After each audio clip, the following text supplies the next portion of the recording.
Alright, so as promised, as soon as the JLPT sign up came up, I signed up right away, and this is either going to be the worst or best test I'll ever take, right? So right now I am definitely not JLPT N1 level. I'm around lower N2-ish. I did a few N2 practice tests. I did all right on them, but I need to jump to N1 within 120 days, right? So what am I going to do for this, right? How can I actually do this? So here's my plan, right?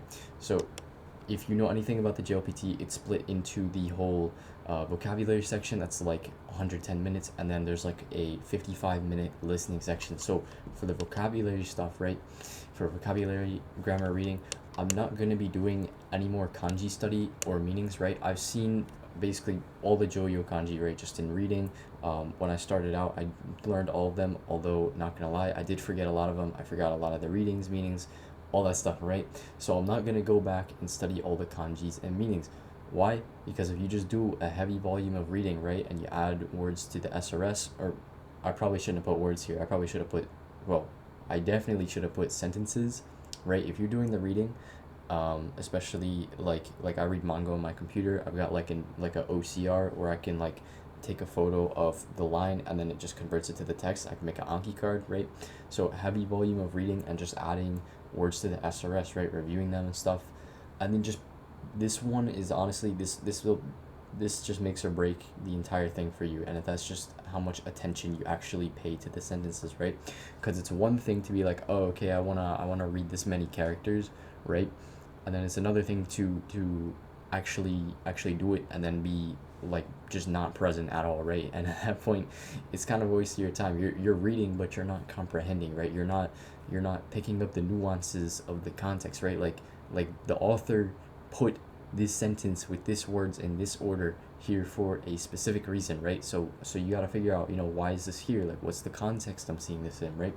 So generally just pay a lot of attention to the sentences, because that's gonna be, that's like between the lines kind of is where all the kind of gains are going to be made here, especially for the section of like the JLPT where you've got to pick like which word fits best in a sentence, like in a context, right? This is how you get to that level. So that's what I'm planning to do, is just mostly reading, right? But what about the entire listening part? So obviously while I read manga, I do passive listening, right? I do this throughout my day. I probably do around like 6, 7, 8 hours of passive listening a day. I don't count any of that towards my immersion though, because it's passive. And really though, the whole reading thing is just so you can kind of get used to the grammar patterns, new words, kanji readings, all that stuff, without deliberately having to study like individual kanji readings and words, because it's much easier to learn the word if you see it in the context, right? You know how it's used. Because like, think about it, right? Just think about it for a second. If you learn a word, right, but you didn't learn the context that it was used in, you didn't see the context it was used in, yeah, sure, you might know like the English equivalent of the word, but do you really know how the word is used? And I personally, I don't really think that's the case. So it's way better to just pick up the words that you see in the manga, right, and add them to your SRS, than like find a word list online of like these like super rare words and add them to the SRS, because you're not going to know the context it's used in, right? You're not going to know how it works, right?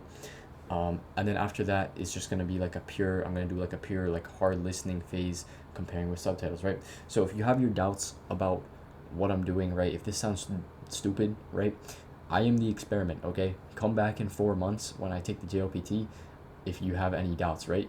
Maybe it'll go terrible, I don't know. I am the experiment here. If I fail the JLPT, I will still continue studying Japanese. I'm definitely going back to Japan. If I pass the JLPT, I will still be studying Japanese, right? It's the same outcome either way. So how to actually kind of get to these next levels, right? If I'm not N1 yet, how can I keep climbing up? That's such like a simple thing to just say, right?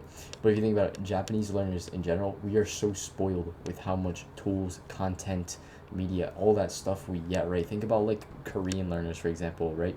They don't have all this anime, all this manga and stuff. Like, obviously they have resources, but they don't have nearly as much stuff as Japanese. I think if besides English, Japanese might have the most content for its learners, right? So you have the advantage here, right? You've got the advantage of all this content, all this, novels, manga, video games, all this stuff, right? So it's never been easier, especially for like GPT. If you don't understand something now, you can just plug it into GPT, right? And it'll give you a full grammar breakdown, right? If you don't get it.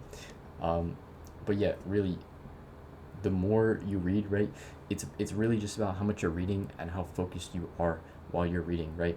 It's really that simple. Like there's no special method. There's no like if you use this browser extension, right, if you use this app, it's gonna work better. Like, no, literally, you just need to keep immersing. You just need to keep getting that input, like keep getting that input and actually be focused on the input too, right? And then obviously just engage with the stuff that you actually like, so that it's actually interesting for you, because nobody wants to spend like 4 hours a day immersing in some show or some book that they hate, right?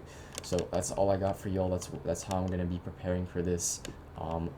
Yeah, let me know your thoughts in the comments if you have any, and if you're taking the JLPT as well, then yeah, just comment below.